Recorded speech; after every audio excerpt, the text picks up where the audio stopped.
জামায়াত আমিরের সঙ্গে সাবেক মার্কিন স্টেট সেক্রেটারির বৈঠক। বিস্তারিত জানতে আমাদের সাথে থাকুন। জামায়াতে ইসলামীর আমির ডক্টর শফিকুর রহমানের সঙ্গে বৈঠক করেছেন মার্কিন যুক্তরাষ্ট্রের সাবেক স্টেট সেক্রেটারি মিস্টার আলবার্ট টি গম্বিস। রোববার দুপুরে জামায়াতের কেন্দ্রীয় কার্যালয়ে এই বৈঠক অনুষ্ঠিত হয়। এর আগে মার্কিন যুক্তরাষ্ট্রের সাবেক স্টেট সেক্রেটারি গম্বিসের নেতৃত্বে একটি প্রতিনিধি দল জামায়াত কার্যালয়ে আসে। প্রতিনিধি দলের অন্য সদস্যরা হলেন মার্কিন যুক্তরাষ্ট্রের সাবেক রাষ্ট্রদূত মিস্টার মোর্স এইচ.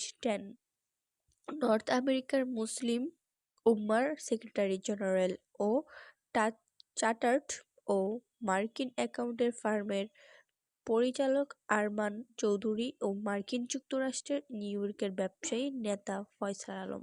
এ সময় জামায়াতের আমিরের সঙ্গে ছিলেন দলটির সহকারী সেক্রেটারি জেনারেল মাওলানা আব্দুল হালিম, সহকারী সেক্রেটারি জেনারেল কেন্দ্রীয় প্রচার ও মিডিয়া বিভাগের প্রধান অ্যাডভোকেট এহসানুল মাহবুব জুবায়ের, কেন্দ্রীয় নির্বাহী পরিষদ সদস্য Mobarak Hossain, engineer doctor Zubayer Ahmed, barrister Nazrul Islam, অধ্যাপক সাইফুল্লাহ মনসুর অনেকেই ছিলেন।